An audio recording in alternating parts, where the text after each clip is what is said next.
우리는 지난 주일에 이미와 아직 사이를 살아가는 것이 어떤 의미인가를 함께 이야기를 나눴습니다. 이미 임한 하나님의 나라, 그렇지만 아직은 완성된 것이 아닌 하나님 나라, 또 신분적으로는 이미 의인이 된 우리, 그렇지만 상태적으로는 아직 죄인인 우리, 또 이미 승리로 끝난 그러한 사탄과의 영적 전쟁, 그렇지만 아직 남아있는 이 사탄과의 영적 전투, 이처럼 이 이미와 아직 사이의 이 긴장 상태 속에서 살아가는 우리는요, 얼마든지 이 신앙의 갈등을 겪을 수 있다라고 했습니다. 그래서 이 신앙의 갈등이 생기는 것 자체를 가지고 우리 성도들이 힘들어한다거나 또 낙심할 필요가 없다, 이런 이야기를 했었죠. 자, 그렇지만 우리가 그러한 갈등을 넘지 못하고 그냥 주눅 들어서 살아간다거나, 아니면 그 갈등이 있는 것을 너무나 이제는 당연하게 여긴 나머지 현실과 타협하며 살아가는 것은 우리 성도들에게 있어서 엄청난 손해라고 할 수 있습니다. 왜냐하면 이미 임한 하나님 나라가 우리에게 가져다주는 그 엄청난 은혜와 복을 누리지 못하기 때문에 그래요.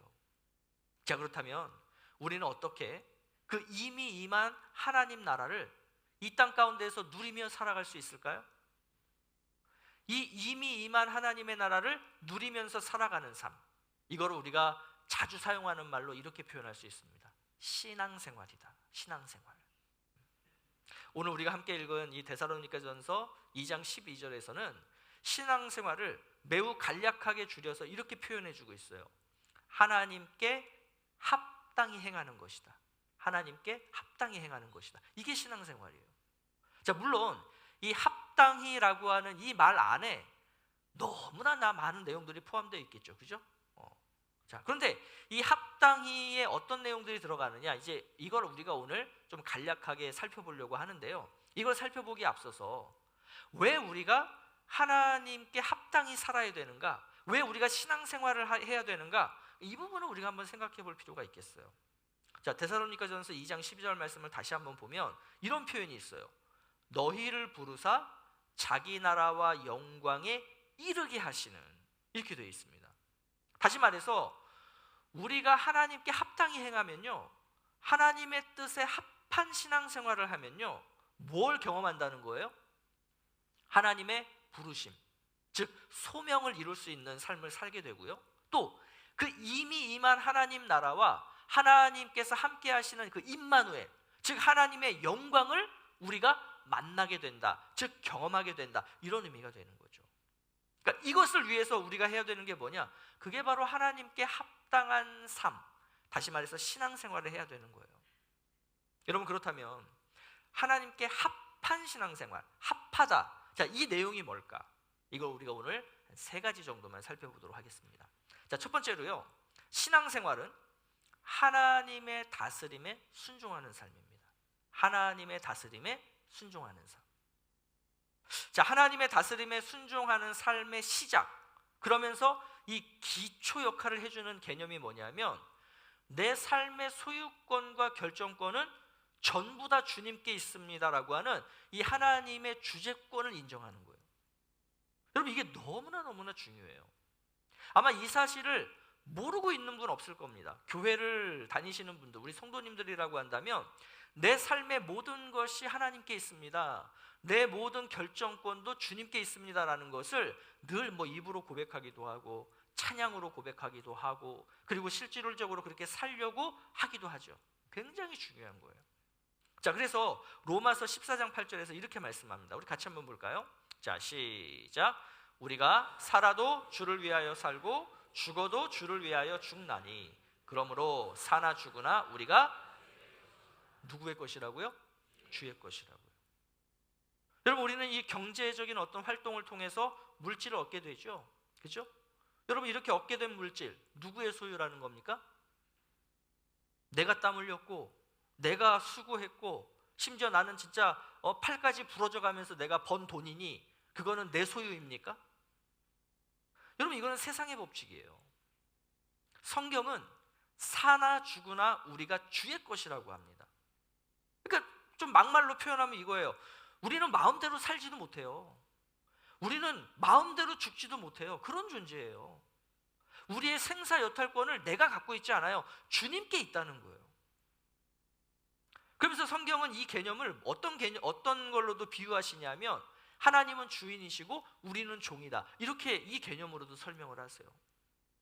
여러분, 그 종이 아무리 많은 것들을 갖고 있다 한들 그 종이 주인의 소유면 종이 가지고 있는 것들은 누구 것이 돼요? 당연히 주인 것이 되는 거죠. 종이 아무리 내 거예요 내 거예요 해봐야 주인이 가져와 하면 주인 거예요. 왜? 종이 주인 거니까. 그러니까 우리의 삶의 소유권, 우리의 삶의 결정권이 결국은 누구에게 있느냐? 주님께 있다라는 것이 성경의 가르침인 거죠. 그래서 이것을 너무나 잘 알았던 다윗은요, 자신의 인생을 이제 마무리하는 그 노년의 시점에 지금까지 자신이 왕으로서 그 모아왔던, 축적해왔던 그 금은 보화들, 이 모든 것들을 하나님께 돌려드려요. 자, 이때 다윗이 뭐라고 고백하며 돌려드렸냐? 우리 한번 역대상 29장 11절에서 14절 말씀 같이 보겠습니다. 자, 시작. 여호와여, 위대하심과 권능과 영광과 승리와 위엄이 다 주께 속하였사오니 천지에 있는 것이 다 주의 것이로소이다. 여호와여, 주권도 주께 속하였사오니 주는 높으사 만물의 머리이심이니이다. 부와 귀가 주께로 말미암고 또 주는 만물의 주제가 되사 손에 권세와 능력이 있사오니 모든 사람을 크게 하심과 강하게 하심이 주의 손에 있나이다. 나와 내 백성이 무엇이기에 이처럼 즐거운 마음으로 드릴 힘이 있었나이까? 모든 것이 주께로 말미암아 싸우니 우리가 주의 손에서 받은 것으로 주께 드렸을 뿐이니이다. 여러분, 이 다윗의 고백에서 뭐가 느껴지세요? 내 소유, 내 거, 내가 지난 수십 년 동안 모아온 이 금은 보화, 이거 하나님께 드리기 너무 아까워, 이런 뉘앙스가 어디에도 없죠. 내가 수고했어요. 내가 땀 흘렸어요. 내가 피 흘렸어요. 심지어 죽을 고비를 몇 번을 넘겨가면서 지금까지 내가 모아온 거예요. 근데 이걸 뭐라고 표현합니까? 주의 손에서 받은 것으로 주께 드렸을 뿐입니다. 다시 말해서 이거 다 주님 거잖아요 라고 하는 그 믿음의 고백이에요. 내 모든 소유권, 내 모든 결정권이 하나님 것입니다라고 하는 이 믿음의 고백인 것이죠. 그렇다면 우리 성도님들은 이 믿음이 있으시냐는 거예요. 여러분, 이것이 없다면 하나님의 다스림에 순종하고 있어요, 저는 하나님의 다스림에 순종할 거예요, 다 거짓말이에요. 다 거짓말이에요. 지금까지 신앙인들이 이러한 믿음, 나의 삶의 모든 것, 내 모든 것들은 다 주님의 것입니다 라고 하는 이 믿음을 그저 말로만 고백한 것이 아니라 이게 진짜 나의 믿음이에요 라는 것을 증명하기 위해서 신앙의 행위로 해온 것이 있는데, 그게 뭐냐면 바로 봉헌이라고 표현하는 겁니다. 봉헌. 여러분, 이 교회의 예배 순서 안에 우리가 오늘도 아까 했잖아요. 봉헌의 시간이 있었잖아요. 왜 교회의 예배의 순서 속에 이 봉헌이라는 것이 왜 들어가 있겠어요? 이 봉헌 시간은요, 여러분들 예배에 참가하셨으니까 참가비 내십시오. 근데 그냥 내면은 조금 그러니 헌금이라는 형식으로 걷지요. 그게 헌금 아니라고요. 내가 예배에 참여해서 이 참여한 참가비 내는 식으로 여러분이 헌금을 하신다 그러면 여러분, 그거는 하나님이 가증스러워 하시는 그러한 행위라고 할 수 있습니다. 그래서 봉헌 시간은 그런 시간이 아니에요. 자, 그리고 특별히 우리가 이제 이 봉헌의 내용 중에 어떤 그 헌금의 제목이 있냐면 11조라고 하는 헌금의 제목이 있어요. 여러분, 이 11조는요, 이 10분의 10, 그러니까 내가 가진 모든 전부가 다 하나님 것임을 인정하는 믿음의 행위로서, 이거는 아브라함 때부터 우리 신앙인들이 전통적으로 해온 일종의 신앙의 형식입니다. 그러니까 신앙 고백적 행위가 11조예요. 그래서 이 10분의 10 중에 10분의 1을 내가 정성스럽게 구별해서 내가 하나님께 드리는데, 하나님 10분의 1 먹고 떨어지세요, 10분의 9는 내 거예요가 아니라는 거죠. 10분의 10 전부가 하나님 것을 내가 10분의 1을 구별해서 드림으로 내 마음과 신앙을, 믿음을 하나님 앞에 고백하는 것, 이게 11조라고요. 여러분, 그럼 이제 제가 한번 여러분들께 질문을 드려볼게요.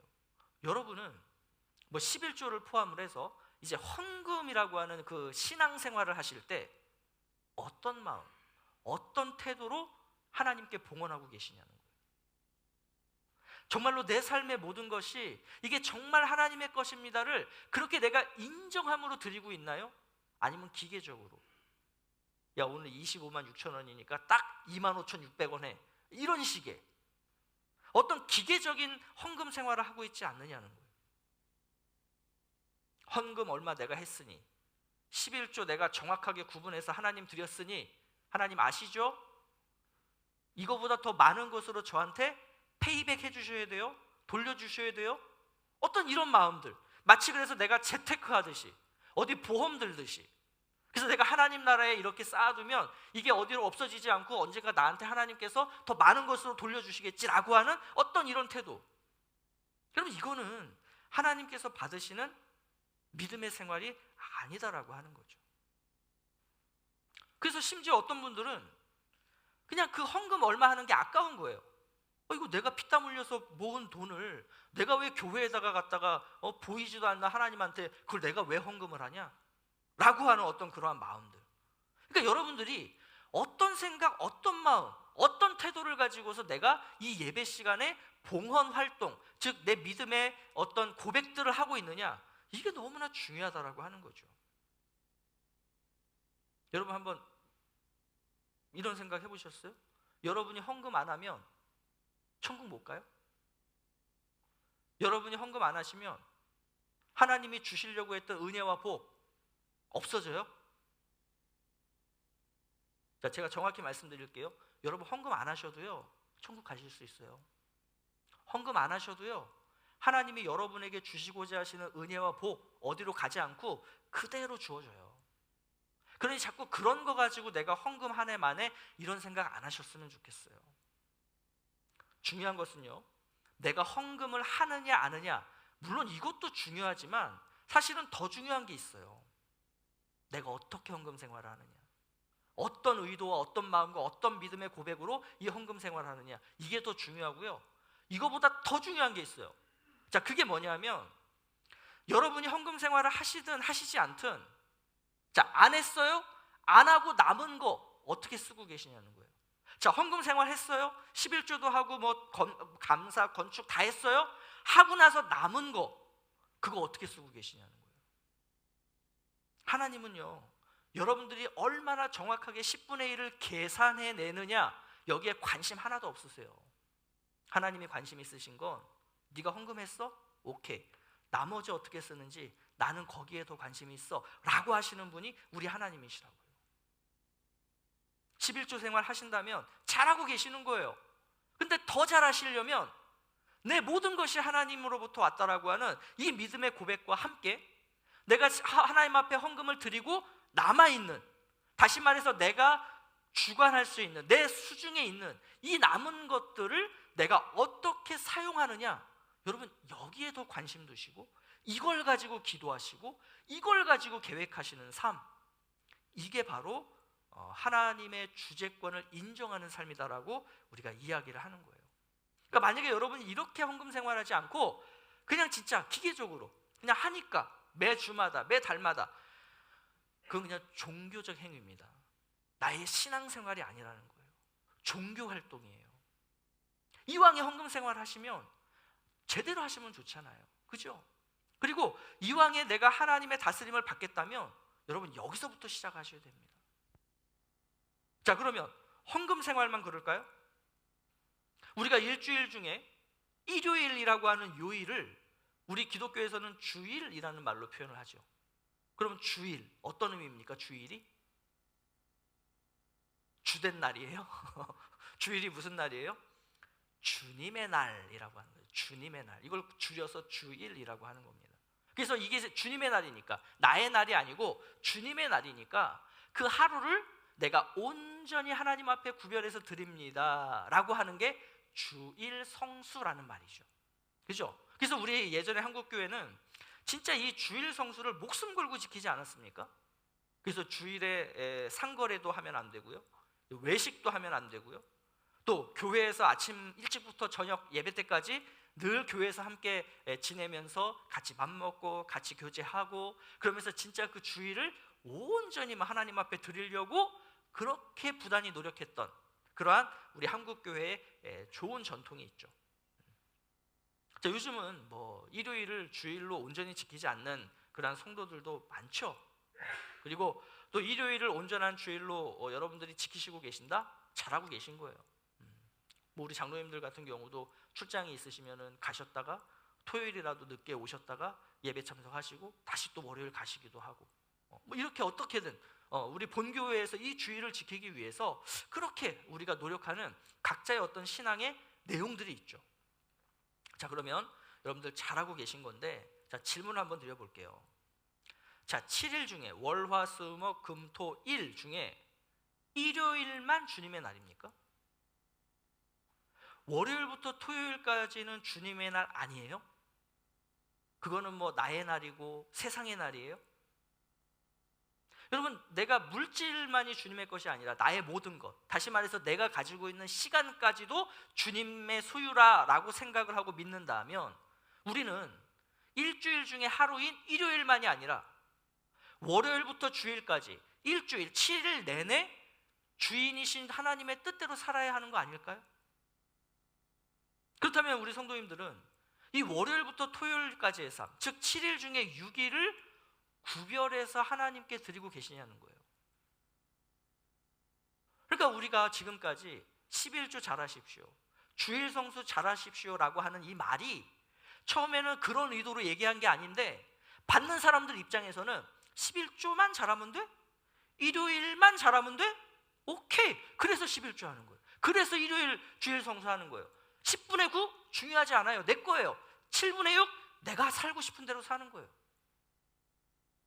여러분, 이게 바로 지금까지 우리가 살아가고 있는 우리의 솔직한 신앙생활 아니냐는 겁니다.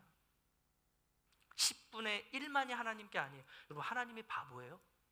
여러분, 10분의 1이 커요? 10분의 9가 커요? 유치부 애들은 모를 수 있어요. 근데 우리는 알잖아요. 우리가 아는 거를 하나님이 모르시겠어요? 하나님이 바보여서 10분의 1 잘하나 안 하나 이것만 그냥 집중하고 그냥 10분의 9는 니들이 알아서 해, 이게 우리 하나님이시겠어요? 왜 자꾸 하나님을 우리의 수준으로 떨어뜨려서 생각하냐고요. 여러분, 7일 모두가 하나님 날이에요. 하나님은 그 일요일 우리가 어떻게 사느냐 그거 그렇게 중요하지 않아요. 남은 6일을 어떻게 사느냐, 사실은 하나님께는 이게 더 관심사일 수 있어요. 10분의 1을 구별해 드렸다라고 해서 내 모든 것의 주인이 하나님이시다라는 것을 인정하는 게 아니라는 거죠. 내가 일요일을 주일로 온전히 드렸다고 내 모든 시간의 주인은 하나님이십니다라고 하는 것을 인정하는 것이 아닐 수 있다라는 거예요. 하나님이 정말로 내 모든 것의 주인이시라는 것을 내가 믿음으로 고백한다면 내 시간, 내 물질, 비롯한 내 삶의 전부를 내가 어떻게 하나님 앞에 구별해 드려야 되지? 그리고 내가 이렇게 구별해 드리고 남은 것들, 이거를 내가 어떻게 사용을 해야 되지? 이것을 가지고서 늘 고민하며 기도하며 그렇게 준비한 대로 살아보고 이렇게 하나님 앞에 서려고 하는 삶, 여러분, 이게 바로 하나님의 다스림에 순종하는 삶의 기초라고요. 기초. 이게 전부가 아니고 이게 기초라고요. 자, 이렇게 하나님 나라 관점에서 우리의 삶을 보게 되면요, 이제 자연스럽게 생겨나게 되는 것이 뭐냐면 그게 이제 영역 주권이라고 하는 개념입니다. 영역 주권. 그러니까 우리가 사는 삶을 한번 보시면요, 막 그렇게 다양하지 않잖아요, 그죠? 그냥 내가 기억도 못할 정도로 1, 2, 3, 4, 5, 6, 7, 8, 9, 10, 11, 12 막 손가락이 모자랄 정도로 꼽지 않아요. 거의 대부분 10손가락 안에 내 삶의 영역은 다 들어오게 되어 있습니다. 그렇지만 삶의 영역이 하나만 있는 게 아니에요. 우리의 삶의 영역은 굉장히 다양합니다. 그러니까 저만 해도요, 가정이라고 하는 삶의 영역이 있고요, 또 제가 주중에 사역하는 사무실이라고 하는 개념 영역이 있고요, 또 오늘 우리가 이렇게 예배드리는 이 예배당이라고 하는 삶의 영역이 있죠. 그러니까 목회자는 오히려 단순해요. 이거 외에 별로 이렇게 삶의 영역이 없어요. 자, 그런데 우리 비즈니스 하시는 분들 생각해 보면 가정이라는 영역이 있죠, 사무실이라는 영역이 있죠, 또 출장이라던가 어떤 그 비즈니스 파트너들을 만나는 어떤 그러한 영역이 있을 수 있죠. 또 취미 활동 등으로 인해서 누군가를 만나게 되는 또 그런 영역들이 있을 수 있죠. 또 취미 활동도 1, 2, 3, 4 다양하게 있을 수 있잖아요. 그러니까 이러한 어떤 내 삶의 영역들을 한번 찾아보고 세분화해 보면 굉장히 다양한 그러한 내 삶의 영역이 있다는 거예요. 그러니까 성도는 이러한 다양한 영역들, 다시 말해서 내 삶의 모든 영역에서 하나님의 다스림에 순종하는 삶을 살아야 한다는 거죠. 이것을 얼마나 잘하느냐. 내 삶의 영역이 10가지가 있는데 어떤 사람은 1, 2밖에는 못 살아요. 하나님의 다스림 가운데. 그러면 이런 분들을 가리켜서 아직 신앙이 미성숙하구나. 10가지의 삶의 영역 중에 나는 8가지, 9가지에서 하나님의 다스림을 받고 살고 있어요. 그런 분들을 가리켜서 신앙이 성숙한 분이구나, 이렇게 표현을 하는 거예요. 11조 잘하고 일요일날 교회에서 붙박이로 살아간다고 그게 신앙생활을 잘하는 게 아니고 내 삶의 모든 영역을 하나님께 드리는 삶, 이걸 얼마나 폭넓게 잘하느냐, 이게 신앙의 성숙도라고요. 그래서 여러분, 미성숙한 분들은 뭐예요? 그래서 일요일만 교회 안에서 성도답게 사는 거예요. 일요일만 교회 안에서. 그래서 밖에 나가면 나는 성도가 아닌 거예요. 여기서는 좀 밉고 내가 싫어하는 사람도요, 이렇게 만나면 오셨어요 하고 인사도 하고 박수도 하고 막 웃기도 하고. 근데 예배당 딱 나가면 월요일날 카페 딱 갔는데 그분이 저기 앉아있는 거예요. 어떻게 해요? 딴 카페 가요. 자, 식당 가서 저기 사람들이 밥 먹고 있는데 주일날 그 악수하고 인사했던 분인데 그거 앉아있어요. 딴 데 가서 밥 먹어요. 아니, 왜 제가 식당에서 이렇게 밥 먹고 있으면 와서 보고 왜 자꾸 딴 데로 가세요? 왜 이렇게 자꾸 사람들이 이렇게 오빠 우리 아까 끝나고 분명히 오늘도 인사할 거예요, 그죠? 악수도 할 거고 뭐 잘 오셨어요 인사할 텐데 왜 월요일부터 토요일 날 밖에서 식당이나 카페에서 저 만나면 왜 안 들어오고 딴 데 가세요? 그러지 말자는 거죠. 우리 이런 삶을 가리켜서 뭐라고 표현하느냐? 이원론적인 삶이라고 표현하는 거예요. 왜 이 안과 밖이 다르냐고요? 똑같아야지. 그래서 오셔서 같이 옆에 앉아서 같이 밥 먹어요. 같이 차도 같이 드시고요. 그러시면 되죠. 여러분, 그러면 우리가 이러한 삶의 모든 영역에서 하나님의 다스림에 순종하려면 하나님의 지시사항을 날마다 체크해야 되지 않겠습니까? 그죠? 이렇게 하나님의 뜻이 무엇인가를 우리가 깨닫고 발견하는 시간, 이걸 우리가 큰 의미로 뭐라고 표현하냐면 이걸 예배라고 표현하는 거예요. 예배. 그러니까 예배를 통해서 우리는 나를 향하신 하나님의 뜻, 또 우리 이 공동체, 교회를 향하신 하나님의 뜻을 알고 발견하는 거죠. 그리고 예배는 우리가 이렇게 지금처럼 공동체적으로 모여서도 예배할 수 있고요, 또 우리가 흩어지게 되면 매일매일의 내 삶의 영역 속에서 개인의 예배를 드려야 되는 거죠. 그래서 이 개인의 예배 차원에서 우리가 하는 게 뭐예요? 주님의 음성을 듣는, 주님의 뜻을 듣는, 주님의 말씀을 듣는 시간, 그게 바로 말씀을 묵상하고 기도하는 큐티의 시간이라고 할 수 있겠죠. 그래서 그렇게 내가 주일날 이 공동체 예배를 통해서 나와 우리를 향하신 하나님의 뜻을 발견하고, 또 월요일부터 토요일까지 내 매일의 삶 가운데에서 하나님의 뜻이 무엇인지를 내가 발견해서 오늘 주신 말씀을 가지고 오늘 하루를 살아가는 거죠. 여러분, 이게 하나님의 다스림 가운데 순종하는 삶이에요. 그래서 우리가 예배를 드리는 거고요, 이걸 위해서 우리가 말씀을 읽는 거고요, 이것 때문에 우리가 기도를 하는 겁니다. 그래서 우리가 큐티 책을 왜 연간 구매를 하느냐? 하루라도 빼놓을 수가 없으니까, 하나님의 뜻을. 그래서 우리가 매일 성경을 연간 구독해서 내가 날마다 하나님의 말씀을 묵상하고 그걸 가지고 내가 하나님의 다스림 가운데 순종하는 삶을 살겠습니다. 이래서 우리가 예배와 말씀과 기도와 큐티, 이 생활을 하는 거예요. 근데 여러분, 이거를 주일날 예배 한 번 드리는 걸로 다 해결할 수 있다? 불가능한 얘기죠. 어떻게 주일날 한 번 예배 드린 이 하나님의 뜻을 가지고 내가 일주일을 기억하며 살아갈 수 있겠습니까? 그런 분들도 계실 수 있죠. 늘 내가 날마다 지난 주일날 이런 하나님의 말씀을 내가 받았지, 그걸 날마다 기록하시면서 생각하시면 그렇게 사실 수 있는 거예요. 근데 우리가 그러지 못하잖아요. 그러니까 자꾸 일요일 한 번으로 일주일 전체를 산다. 여러분, 이런 개념은 우리가 빨리 바꾸는 것이 우리의 신앙생활에 도움이 되는 겁니다. 특별히 우리와 긴밀하게 연결되어서 우리에게 주인이신 하나님의 뜻을 깨닫게 해주시는 분이 계신데 그분이 성령님이시죠. 그죠?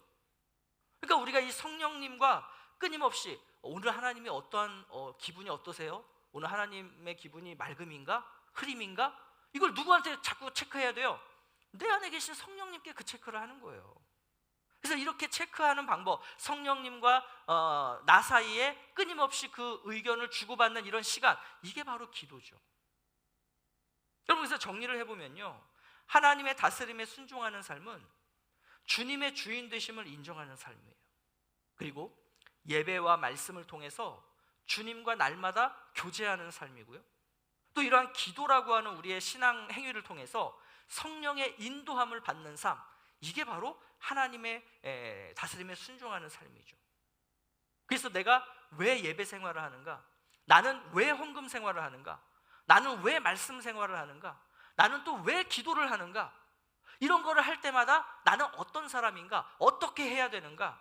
이런 것들을 늘 생각하며 고민하며 내가 신앙생활을 할 때, 여러분, 그게 신앙인이라고요. 그게 신앙생활이라고요. 근데 이렇게 하지 않는다, 그럼 그건 종교활동이에요. 종교생활이에요. 나는 그냥 종교란에 기독교라고 적는 그냥 종교인에 불과한 거지, 나는 하나님과 긴밀한 관계를 누리며 살아가는 신앙인이 아니라는 거예요. 자, 두 번째로 신앙생활이란 하나님을 알아가는 삶입니다. 하나님을 알아가는 삶. 자, 요한복음 17장 3절 말씀, 자, 우리 같이 보겠습니다. 시작. 영생은 곧 유일하신 참 하나님과 그가 보내신 자 예수 그리스도를 아는 것이니이다. 영생이 뭐래요? 하나님을 믿고 아는 것이다. 하나님을 믿고 알면 어떤 일이 벌어질 것 같으세요? 우리가 하나님을 믿어요, 그리고 하나님을 알아요.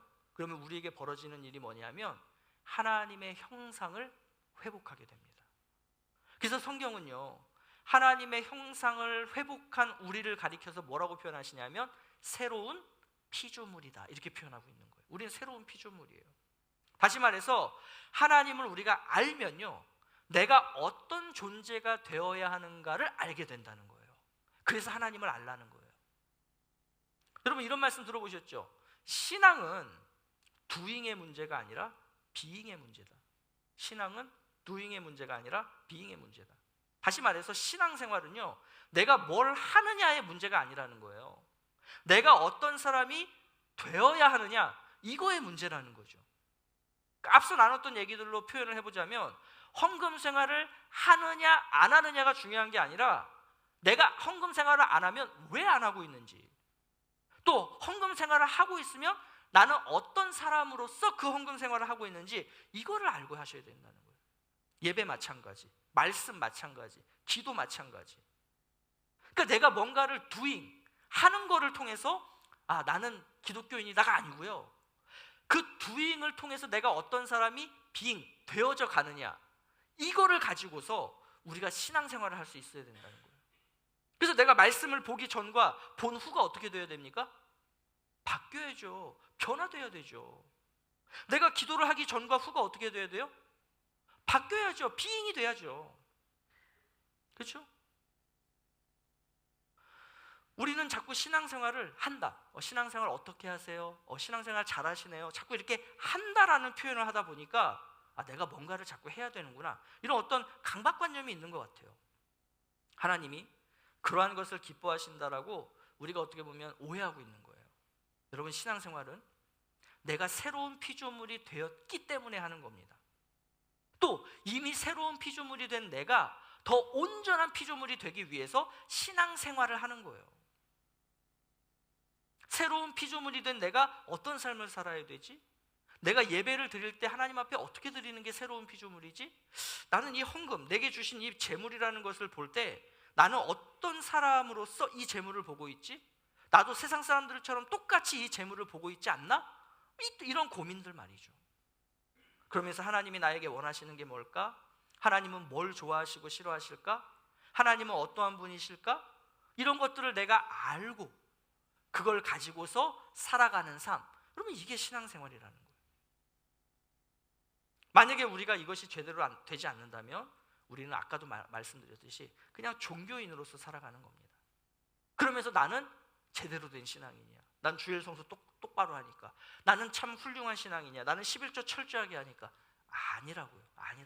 그게 여러분들의 신앙을 좌지우지하지 않아요. 내가 어떤 사람인가를 끊임없이 하나님을 통해서 발견하고, 그래서 나 자신을 하나님께로 가까이 가도록 하는 삶, 여러분 이것이 바로 신앙생활이고요. 이게 가능하려면 하나님을 알아야 된다는 거예요. 그래서 이스라엘 백성들이 그랬잖아요.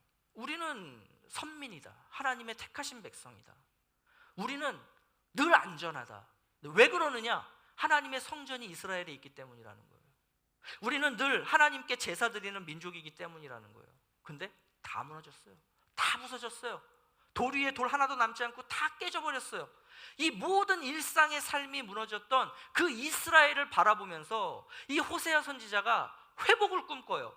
우리 회복으로 나아가자, 우리 회복해야 되지 않겠니? 그러면서 그 이스라엘 성도들에게 외쳤던 말씀이 호세아 6장 3절이에요 같이 한번 볼까요?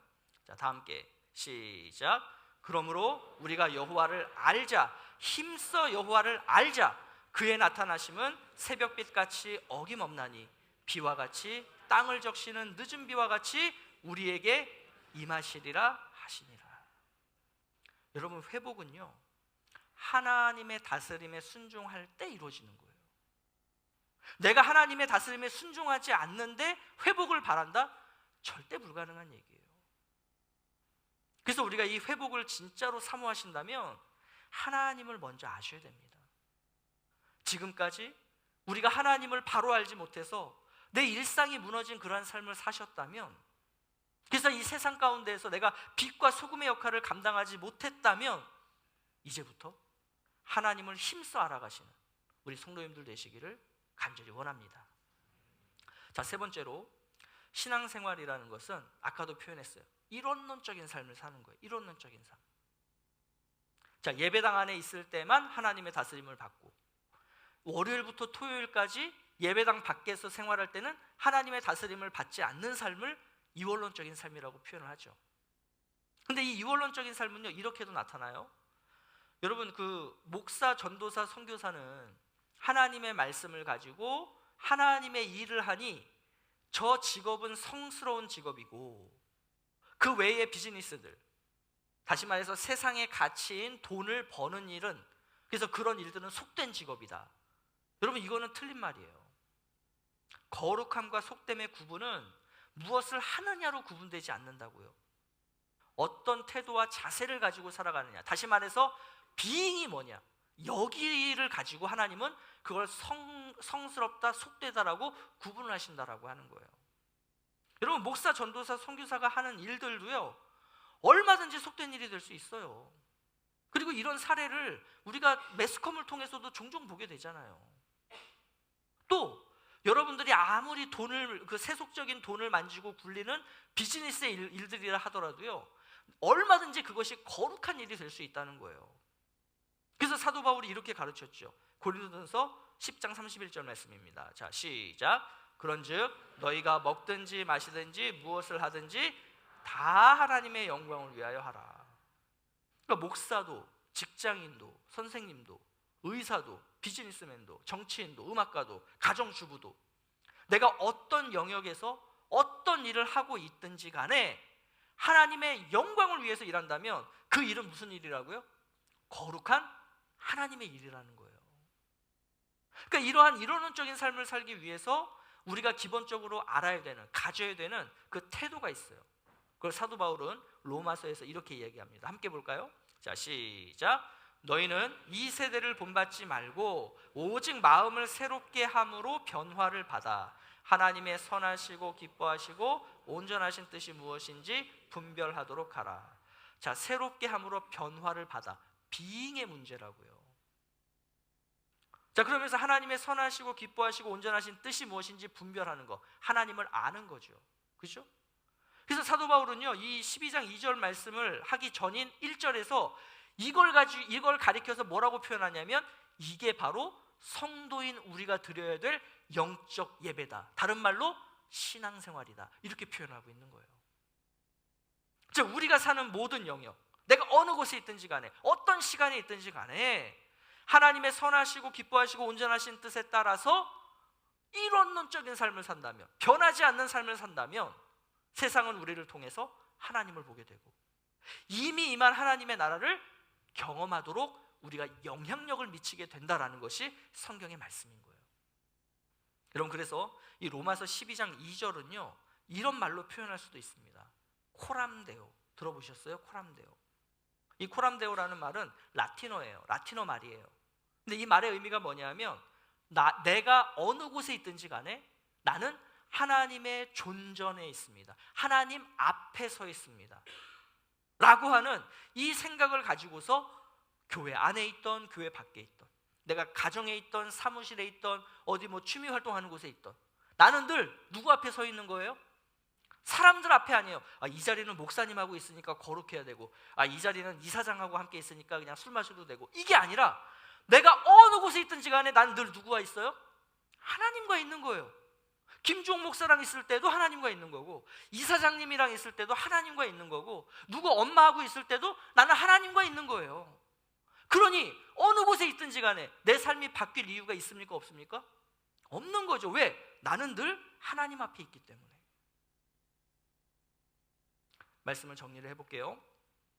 하나님 나라의 백성답게 사는 것을 다른 말로 표현하면 신앙생활입니다. 이게 신앙생활이에요. 자, 신앙생활은 하나님의 다스림에 순종하는 삶이에요. 그리고 하나님을 알기 위해서 내가 부단히 노력하는 삶이에요. 그리고 내 전 삶의 영역에서 늘 내가 하나님 앞에 서 있습니다라고 하는 이 생각과 마인드를 가지고 이론론적인 삶을 사는 거예요. 아무쪼록 이 이미와 이 아직 사이에서 살아가기 때문에 발생하는 그러한 갈등들이 있겠지만 이미 임한 이 하나님의 나라는 곧 완성될 것이다. 주님 오시면 우리는 주님과 함께 그 완성된 하나님 나라로 가게 될 것이다 라는 것을 믿으며 소망하며 지금 오늘 나에게 허락하신 이 모든 내 삶의 영역에서 참된 신앙생활을 해나가시는, 하나님의 다스림 가운데 순종하는 삶을 살아가시는 우리 성도님들 되시기를 예수 그리스도의 이름으로 축복합니다.